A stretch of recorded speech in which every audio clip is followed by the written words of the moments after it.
2014년 6월 22일 하나님께서 우리에게 주신 말씀은 마태복음 11장 16절에서 24절입니다.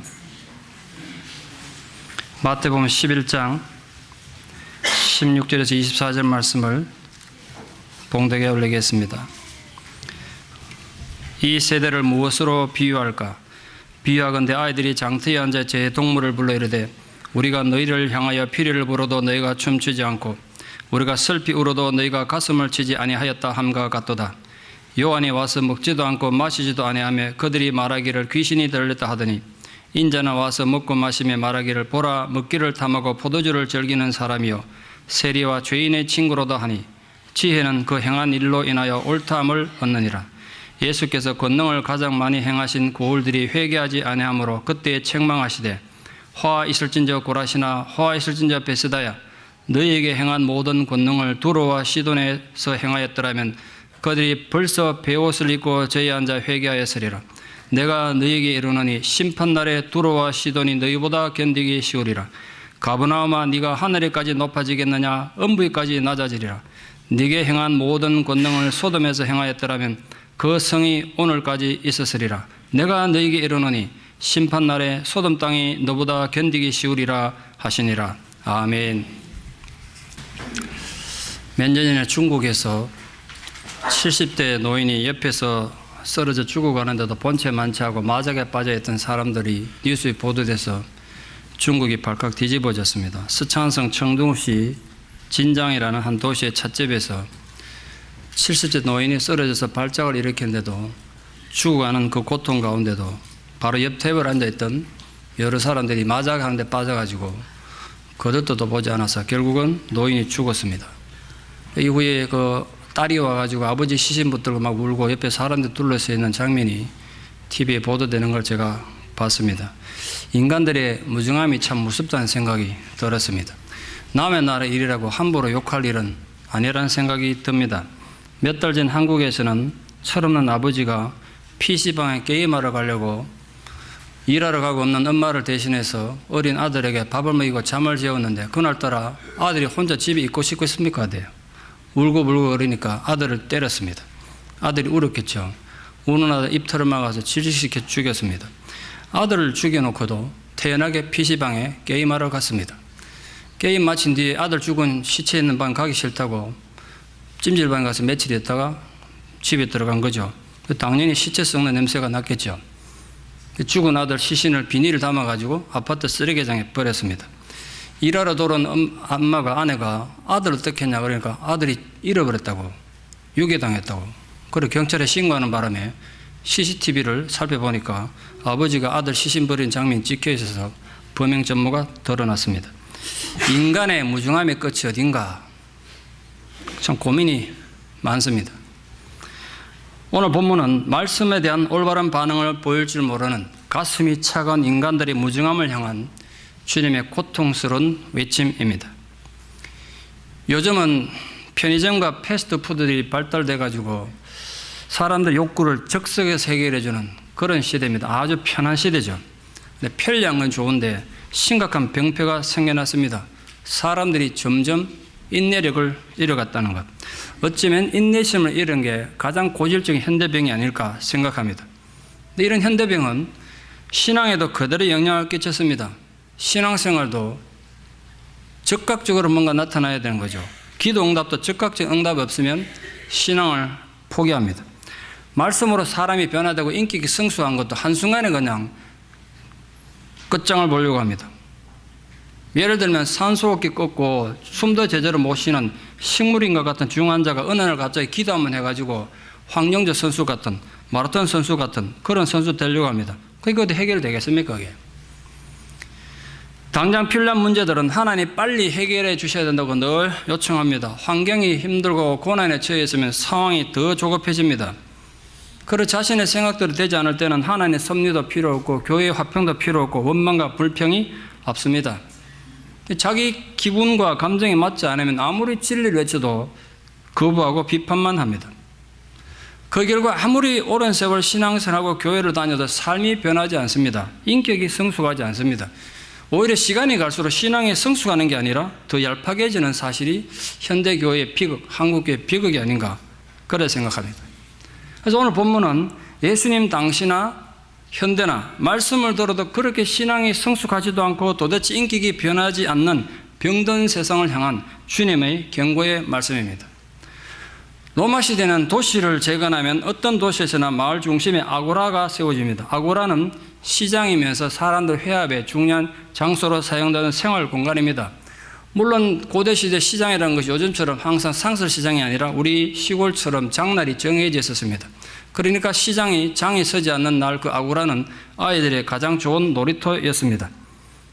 제가 이번에 다시 설교를 준비하면서 은혜 받고 예수님 보면 놀라는 건 아이들의 인권이 전혀 존중받지 못하던 그 고대 시대에 예수님께서 장터에 놀고 있는 아이들의 놀이도 유심히 보셨다는 사실, 그리고 그 아이들의 단순한 놀이에서도 놀란 진리의 의미를 찾아냈다는 사실, 그게 저에게 다시 한번 설교자로서 도전을 줬습니다.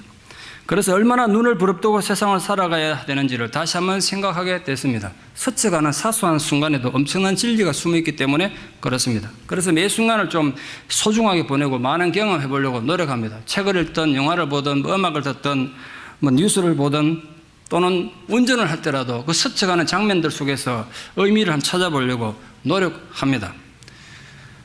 예수님 그 시대에 어느 누가 아이들이 장터에 앉아 노는 거 그 관심을 뒀겠습니까? 저희 교회도 놀이터가 있습니다만 어느 누가 애들 놀이터에 앉아 노는데 거기 가서 진리를 찾는 사람이 어디 있겠습니까? 그러나 주님은 그렇게 하셨습니다. 전 주님의 그 날카로운 통찰력에서 삶에 대한 정말 진지함을 봅니다. 의미도 모르고 노는 아이들의 놀이에서도 엄청난 진리를 찾아낼 정도라면 얼마나 삶에 대한 통찰력이 있고 삶을 진지하게 사셨겠는가, 그런 생각을 해본 거죠. 그래서 제가 목회자이기 전에 한 인간으로서 나도 내게 주어진 생의 순간을 정말 진지하게 살아야 되겠다, 이런 생각을 다시 한번 설교 준비하다 하게 됐습니다. 아이들이 장터에서 놀 때 주로 피리를 불어서 결혼식 놀이를 했습니다. 그럼 친구들이 피리를 불어서 결혼식 놀이를 하면 다른 친구들은 마치 결혼식에 참석한 하객들처럼 즐겁게 춤을 춰야 됩니다. 그런데 하루는 친구들이 아무리 피리를 불어도 춤을 안 추고 반응이 없습니다. 그러니까 피리를 불던 친구들이 속이 타는 거죠. 왜 춤 안 춰? 그랬습니다. 친구들이 재미없다는 거예요. 그러니까 이번에는 아이들이 애곡하며 통곡하는 장례식 놀이를 했습니다. 자기들이 슬픈 곡소리 내면 다른 친구들도 가슴 치며 애곡을 해야 놀이가 됩니다. 그런데 이번에도 눈만 멀뚱멀뚱하고 있습니다. 그러니까 놀이를 인도하는 아이들만 속이 터집니다. 우리가 애곡하면 너희들이 가슴을 치고 애곡해야지. 그러나 그들은 무표정합니다.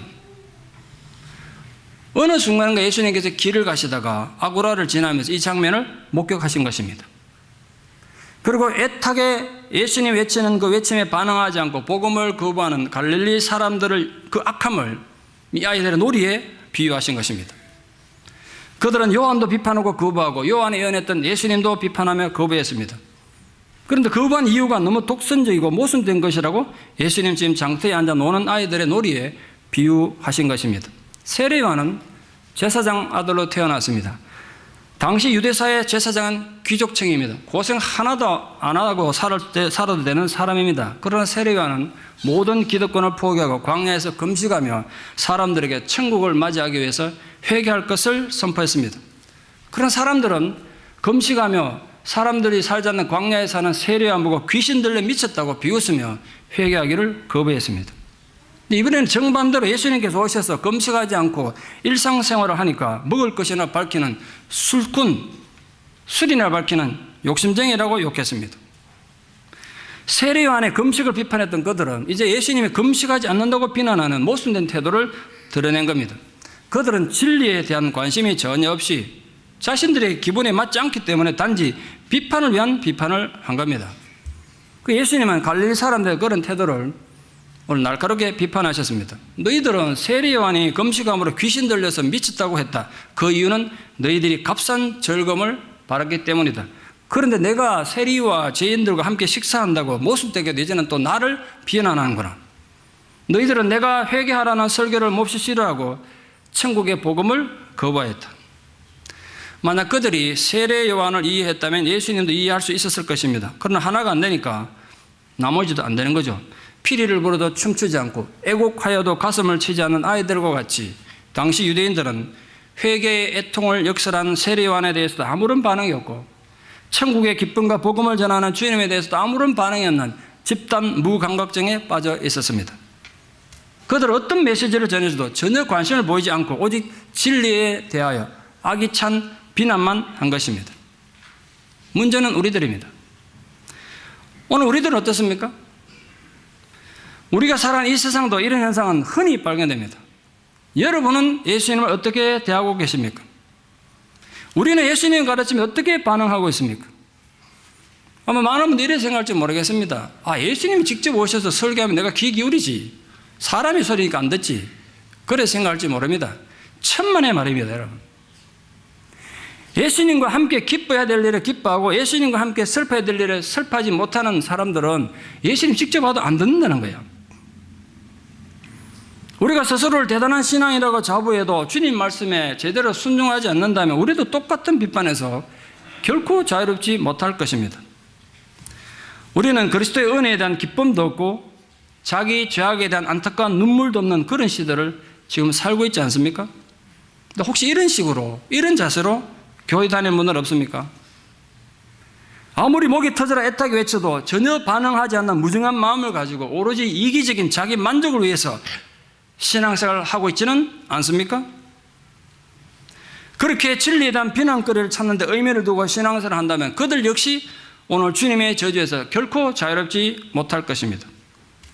오늘 본문의 뒷부분은 복음을 거부하는 죄인들에 대한 가장 애타는 예수님 마음을 나타내고 있습니다. 도대체 예수님 말씀에 귀 기울이지 않는 갈릴리 사람들에 대한 예수님 진노를 한번 보십시오. 성경이 지금 평면적으로 인쇄되어가지고 책처럼 인쇄되어 있으니까 그 속의 감정과 느낌은 우리가 이해하기 어렵습니다. 그래서 그 감정을 예수님이 어떤 감정 이 말씀을 얘기하셨을까 알려면 정말 깊은 묵상이 필요합니다. 여러분 오늘 본문을 말씀하실 때 예수님께서 어떤 목소리로 어떤 표정으로 어떤 톤으로 말씀하셨을 것 같습니까? 화 있을진저 고라시나 화 있을진저 베세다야 이렇게 책 읽듯이 얘기했겠습니까? 그러지는 않았을 겁니다. 제 상상력을 동원해서 예수님의 감정을 가지고 이렇게 한번 생각해 봤으면 아마도 예수님 이렇게 말씀하셨을 것 같습니다. 화 있을진저 고라시나 화 있을진저 베세다야 그러지 않았겠습니까? 주님의 이 저주 외침이 이해되십니까? 만약 목사인 제가 설교를 하다가 도대체 하나님의 말씀에 귀 기울이지 않는다고 교인들에게 저주를 받을지어다 이래 설교하면 여러분 기분 좋겠습니까? 주님이 얼마나 절박하셨으면 그러셨겠습니까? 여러분 오늘 주님의 이 심정이 어땠는지 이해가 되십니까? 저는 정말 공감이 됩니다. 설교자로서 그 절박함, 그 애틋함이 절절히 느껴집니다. 아십니까 여러분? 하나님 우리를 쉬게 하실 정도로 사랑한다고 성경에 여러 번 말씀하셨습니다. 우리를 쉬게 하실 만큼 사랑하신 주님, 이 주님의 뜨거운 사랑이 오늘 본문에 느껴지십니까? 설명을 여러분 이해를 좀 돕기 위해서 예를 들어 좀 설명해 보려고 합니다. 막 결혼한 신혼부부가 신혼여행을 갔습니다. 호텔에 투숙했는데 신부가 결혼식 하는 동안 스트레스 받아 먹지를 못해서 배가 너무 고프다 그랬습니다. 그 신부를 위해서 신랑이 마켓에 먹을 걸 사러 갔다 오겠다 나갔습니다. 그런데 가는 길에 기가 막히게 예쁜 아가씨를 만났습니다. 한순간에 뿅 갔습니다. 그 순간 자기가 지금 뭘 하러 가는지 잊어버렸습니다. 그리고 아가씨 보고 작업을 건 겁니다. 쉽게 말하면. 혹시 아가씨 시간 있으십니까? 해필 아가씨도 시간이 있다네. 그래가지고 근처에 있는 디스코토에 가서 신나게 춤추며 놀았습니다. 술도 한잔하고 그리고 감정이 격해져서 그 아가씨를 껴안고 뒹굴었습니다. 밤새 그 아가씨와 뜨거운 밤을 보냈습니다. 아침이 되고 나니까 호텔에서 자기를 기다리고 있을 신부가 생각났습니다. 그 아가씨와는 저녁에 다시 만나기라고 호텔에 돌아갔습니다. 한편 신부는 밤새 뜬 눈으로 신랑을 기다렸습니다. 혹시 사고라도 났나, 유언질에서 강도를 당했나 별 걱정을 다 하며 기다리고 있습니다. 그런데 아침이 돼가지고 신랑이 눈은 퀭 돌아가가지고 신랑이 돌아와서 한다는 말이, 여보 어제 내가 마켓을 가는데 정말 기가 막힌 예쁜 아가씨를 만나서 내가 너무 예뻐가지고 작업을 걸었더니 이 아가씨가 내게 관심을 보이는 거야. 그래서 내가 디스코토에 가서 정말 신나게 춤추고 놀았어. 술도 한잔하고 기분도 업되고 그래서 호텔로 가서 뜨거운 밤을 보내서 내가 이래 말한다고 결코 오해는 하지만 난 당신을 사랑해. 그러나 저녁에 그녀를 다시 만나게 됐기 때문에 저녁까지 시간이 많으니까 우리 신혼을 즐겨. 자, 그렇게 말했다면 신부가 뭐라고 대답하겠습니까? 잘하셨어요. 당신이 즐거웠다니 저도 즐겁네요. 어쨌든 당신이 돌아오셨으면 된 거죠 뭐. 저녁까지만 시간이 많네요. 우리 즐겁게 신혼을 즐겨. 이러겠습니까? 만약 신부가 그렇게 말한다면 그 두 사람 사랑하는 사이 맞고 부부 맞습니까? 진정 아내가 남편을 사랑한다면 눈에 불을 켜고 달려들 것입니다. 그 여자가 어딨냐고, 내가 그녀를 가만두지 않겠다고, 당신 정말 제정신이냐고 따지지 않겠습니까? 근데 여러분, 신부가 지금 신랑에게 화를 내는 게 사랑이 없었습니까? 이런 상황에서 신부가 신랑에게 화를 내면 그 신부가 나쁜 것입니까? 신부의 사랑이 정말 진실하다면 격한 분노와 질투를 표현할 것입니다. 그것이 여러분을 향해서 질투하는 하나님의 사랑의 내용입니다. 하나님 여러분을 너무 사랑하기 때문에 여러분이 하나님의 사랑에서 벗어나면 질투하는 사람, 네가 어떻게 그럴 수가 있느냐? 그 사랑으로 여러분에게 달아온단 말이에요. 그런데 이런 신랑처럼 예수 믿는 사람 너무 많습니다. 이런 신랑의 자세로 예수 믿는 사람 너무 많더란 거예요. 여러분이 만약 이런 신랑처럼 신앙생활을 한다면 예수님 마음이 어떠시겠습니까? 여러분을 어떻게 대하시겠습니까? 많은 사람들이 이런 신랑처럼 예수 믿으면서도 예수님이 언제나 나를 사랑해 주기를 원합니다. 언제나 나를 용서해 주기를 바라고, 언제나 내가 돌아가기만은 품어주기를 요구합니다. 그렇게 이기적이고 무의미하게 신앙생활을 한다면 예수님이 도대체 뭐라고 말씀하실 것 같습니까? 적어도 오늘 본문 속에 고라신 베세다 가버나움 유대인들은 그런 식으로 예수님을 대했습니다. 그들뿐만 아니라 많은 사람들이 이렇게 신앙을 한단 말이에요. 평소에 삶은 제멋대로 살면서 온갖 짓을 다 하다가 예배만 참석하면 되는 걸로 생각해요. 오히려 큰 소리 칩니다. 아, 주님, 제가 예배 왔지 않습니까? 예배 참석하시면 제가 예배 참석하면 내가 교인으로서 의미 더한 거지. 제게 또 뭘 더 바라십니까? 예수님은 신랑을 절실히 사랑하기 때문에 그 사랑을 지키기 위해 절박한 마음으로 온몸을 던지는 신부의 마음으로 오늘 고라신 베세다 가버나움 향해서 끔찍한 분노를 표현한 것입니다. 어떤 사람은 욕하고 공격할지 모르겠습니다. 사랑의 주님이란 분이 어떻게 도시들에서 화 있을지어다 이렇게 얘기할 수 있냐? 아닙니다. 그 속에 엄청난 사랑이 있는 겁니다. 그 고라신 베세다 가버나움 사람들의 그 무증한 마음을 너무 사랑하기 때문에 예수님께서 오늘 절박하게 소리친 것입니다.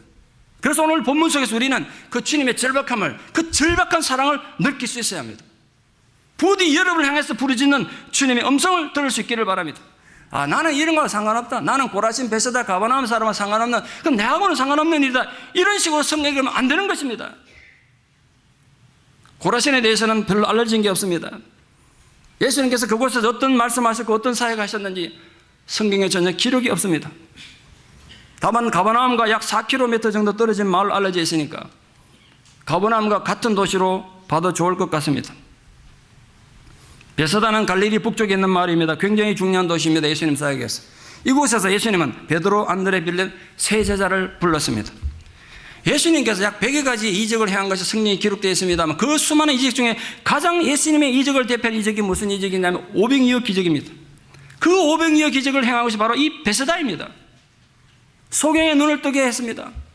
그러나 그들은 그 주님의 놀라운 이적에도 가슴 뜨거운 천국 복음을 무관심해 대했단 말이에요. 5,000명이 넘는 사람들이 일시에 예수님의 이적을 체험하고도 아무도 주님을 인정하지 않고 아무도 주님 말씀에 귀 기울이지 않고 아무도 회개하지 않았다는 거예요. 5,000명이 동시에 기적을 체험하고도. 그 결과 주님은 고라신과 베세다를 두로와 시돈에 비교했습니다. 두로와 시돈이 어떤 곳입니까? 솔로몬이 성전을 건축할 때 그리고 자기 왕궁 지을 때 거의 대부분의 건축 자재를 수입한 곳이 두로입니다. 그러니까 상당히 부유하고 자원이 풍부한 나라입니다. 그러나 성경에는 우상 숭배와 타락한 상징적인 도시로 기록되어 있습니다. 구약 선지자 요엘과 아모스서에 보면 이 두로에 대한 비판이 나옵니다. 물질 만능주의와 인신매매를 신랄하게 비판하고 있습니다. 아주 타락한 도시입니다. 시돈은 대표적인 음란한 종교인 바알과 아스타로스의 중심지입니다. 성경에서 신구약 통틀어서 가장 악한 여자, 악한 여자의 챔피언이 누군지 아십니까? 이스벨입니다. 이스라엘 왕 아합의 왕비로 시집와서 온 나라에 바알 종교를 퍼뜨리고 타락시키고 하나님 선지자들을 잡아 죽이던 악한 여자입니다. 그 악한 여자 이세벨이 바로 시돈 왕의 딸입니다.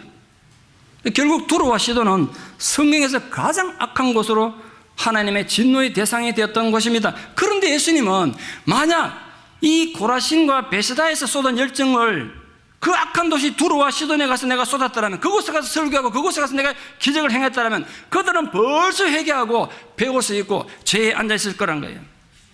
심판의 대상인 두로와 시돈과 하나님의 백성들인 고라신과 베세다를 비교한 것은 그들의 죄악이 얼마나 심각했는지를 보여줍니다. 예수님이 고라신과 베세다에서 많은 이적을 행하고 숱한 복음을 선포한 것은 그들을 악에서 회개시켜 돌이키기 위해서였습니다. 그런데 그들 가운데 어떤 회개의 모습도 보이지 않았습니다.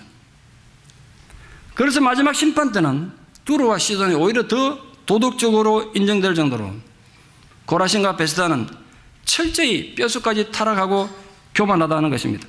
화 있을진저 고라시나 화 있을진저 베세다야, 주님의 저주의 선언이 두렵게 느끼지 않습니까? 가버나움은 갈릴리에서 가장 큰 도시입니다. 예수님 당시에 세관이 있을 정도로 상업이 발달한 대도시였고 고위 관리들이 항상 머물렀던 정치적 중심지입니다. 또 로마 군대가 항상 상주했을 정도로 군사적으로도 요충지였습니다. 그래서 상대적으로 예수님 사역이 집중된 곳입니다.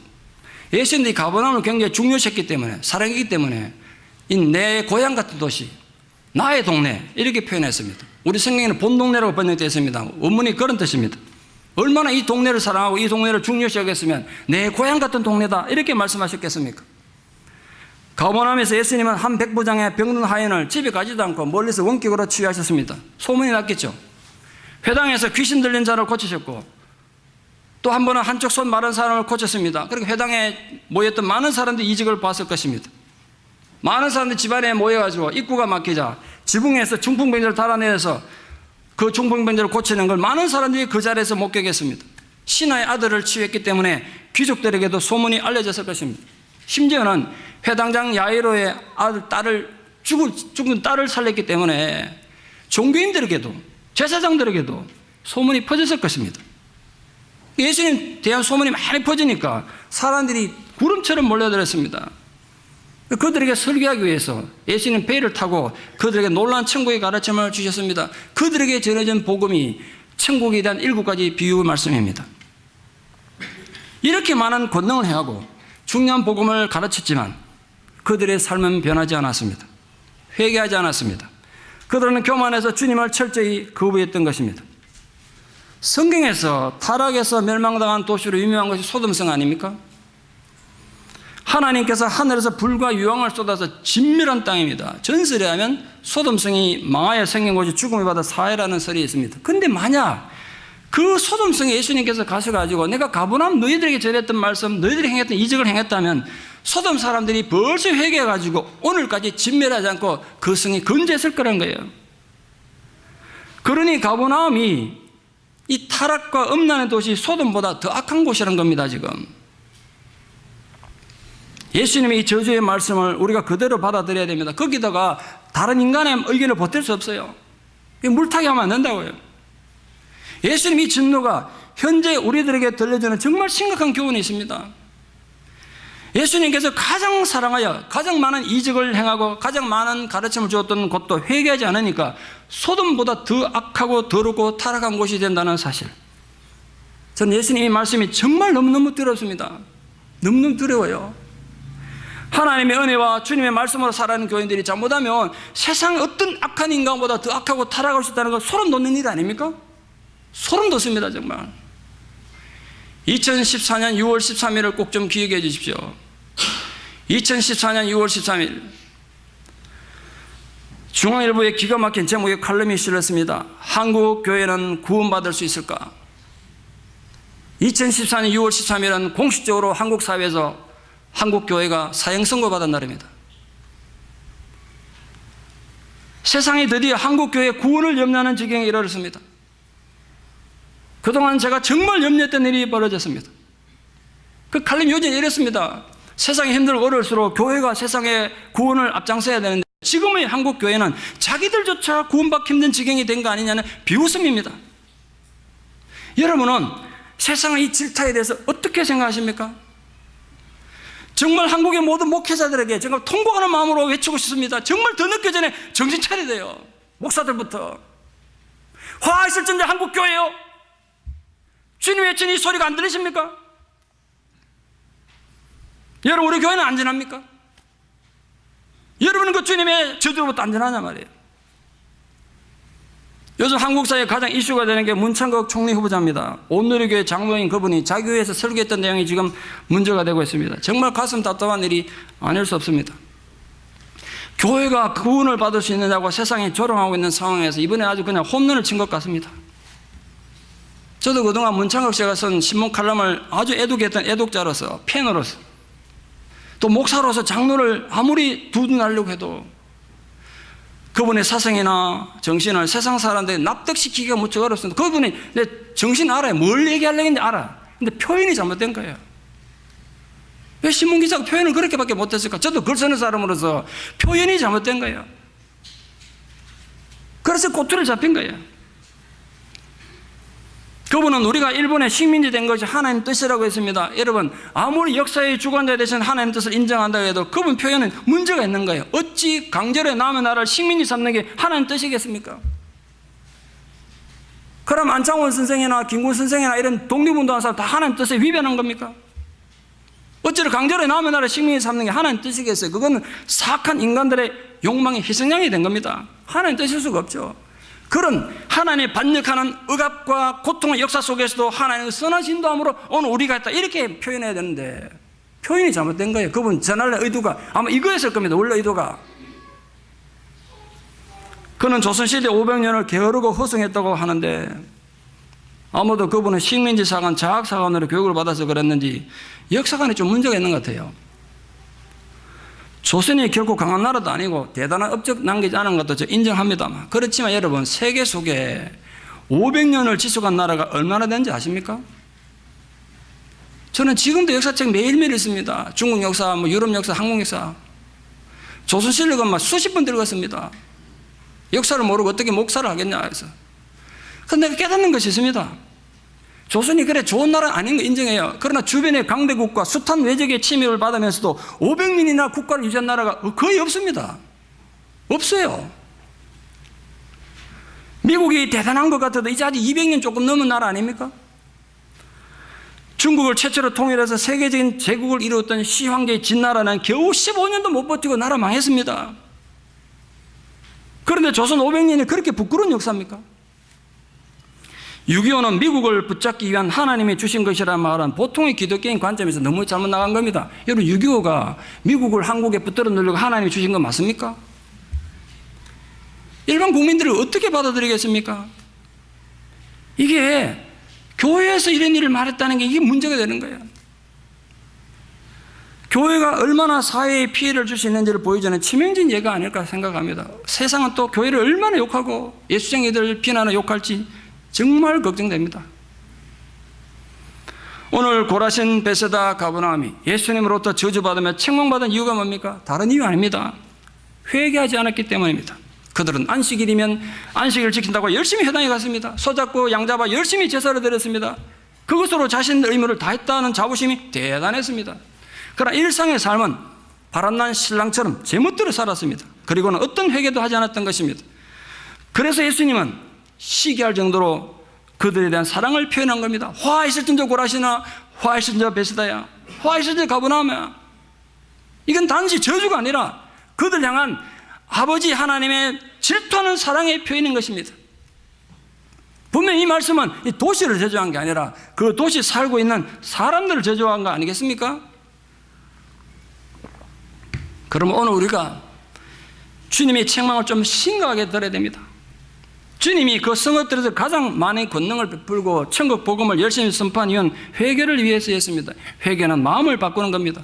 진실된 회개는 사람의 마음과 생각의 변화를 가져오고 결국 행동의 변화를 가져오지 않겠습니까? 제가 목사로서 정말 무섭게 생각하는 건 뭐냐면 인간은 회개가 없이도 얼마든지 습관적으로 예배를 드리시는 종교적 동물이라는 사실, 이게 무섭습니다. 회개 없이도 얼마든지 신앙생활 할 수 있다는 게 너무 무섭습니다. 너무 무서워요. 혹시나 주님께서 화 있을진저 세크란트 한인 장로께서 목회하는 박상환 목사야 그러실까봐 정말 두렵습니다. 발걸음 하나도 두렵고 말 한마디도 정말 조심스럽습니다. 저도 아직 실수가 많고 부족한 것이 많기 때문에 더욱 두렵고 조심스럽습니다. 여러분은 어떠신지요? 여러분, 예수님이 진노에서 자유롭다고 자신할 수 있으십니까? 하나님은 분명히 우리에게 복 주실 것을 약속하셨고 그 약속은 어떤 방법을 통해서든 반드시 이루어서 복 주실 것입니다. 근데 또 한 가지 절대로 잊지 말아야 될 것은 하나님에 대한 반역과 불신앙과 나태함에 대해서도 반드시 벌 주시는 분이시라는 것도 잊지 말아야 됩니다. 하나님은 복 주시는 사랑의 하나님이신 동시에 심판하시고 징계하시는 공의의 하나님이십니다.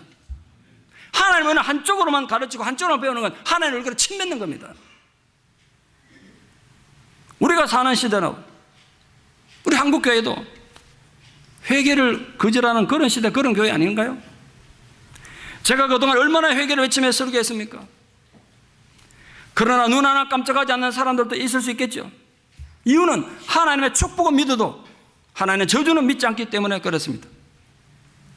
그리고 너무나 잘못된 신앙생활을 하면서도 자기는 최고로 신앙생활을 잘하고 있다는 교만에 빠져 있기 때문입니다. 또는 교회는 오지만 신앙의 의미와 필요를 느끼지 못하기 때문일 수도 있겠죠.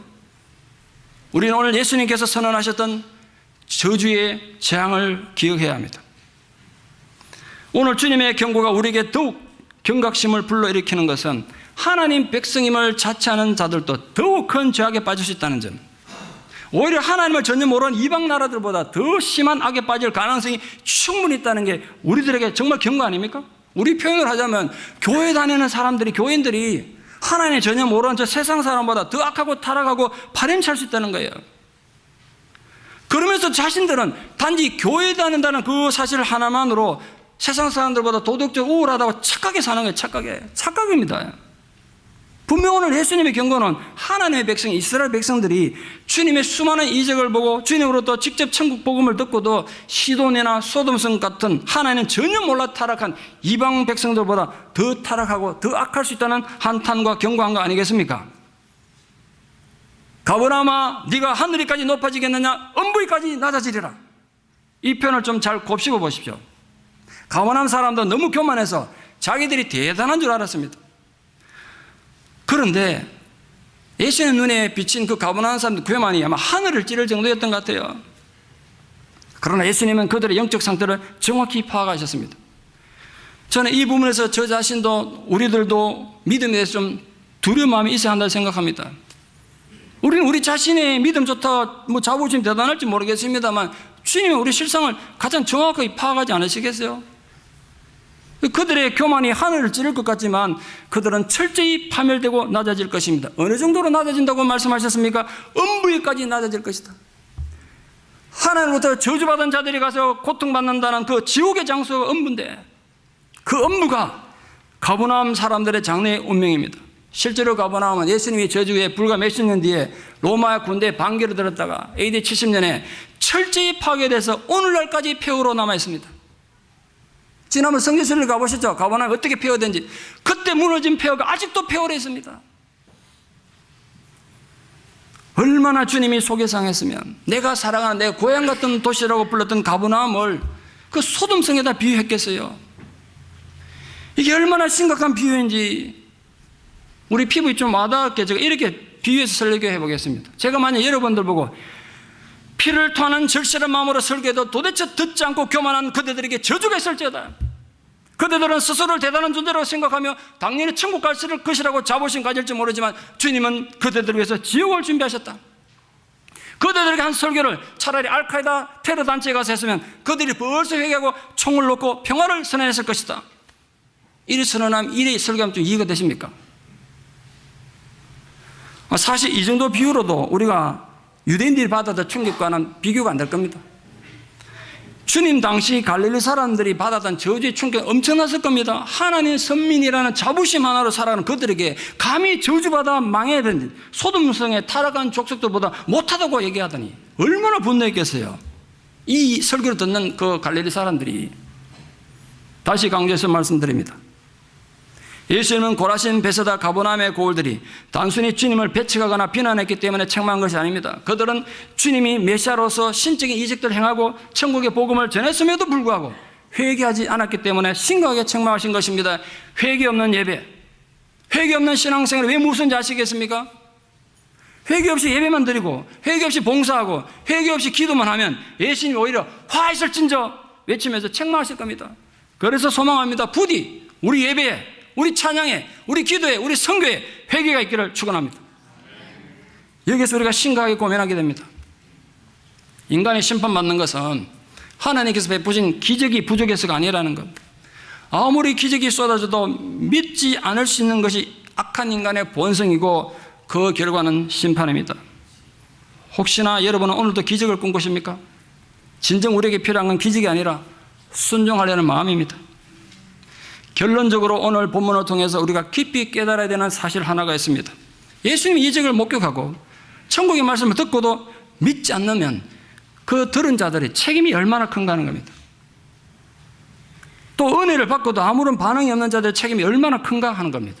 그런 면에서 복음으로 사는 신약시대 우리들은 구약시대 예언자들의 메시지 들었던 그 구약의 사람들보다 훨씬 더 복을 받거나 아니면 훨씬 더 비참한 존재가 될 것입니다.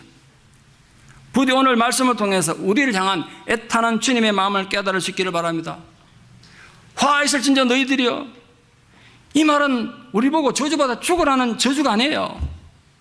우리가 불순종했다고 주님이 기분 나빠가지고 우리를 파멸시키려는 주님의 복수심이 절대로 아니란 말이에요. 오히려 회개하지 않고 끝내 멸망으로 빠져드는 자들에게 아직도 회개할 기회가 있다고 소리치시는 겁니다. 회개함으로 그런 비참한 멸망의 존재가 돼서 안 된다는 것을 주님의 절실한 사랑으로 표현한 겁니다.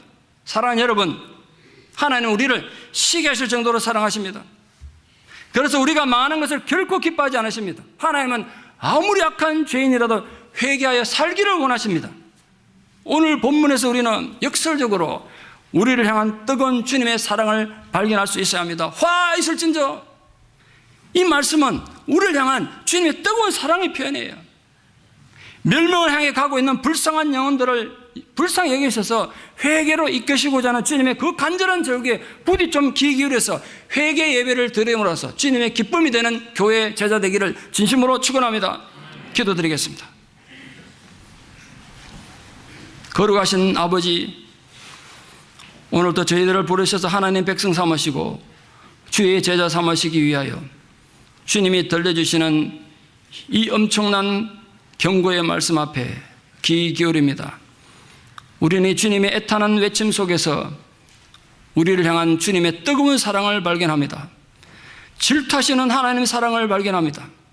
하나님은 우리를 너무 사랑하시기 때문에 우리가 하나님 앞에 불순종하고 타락해 갈 때 결코 참아두지 못하시고 어떻게 하시든지 우리를 회개시켜 하나님 백성 삼으시려는 그 사랑을 다시 느낍니다.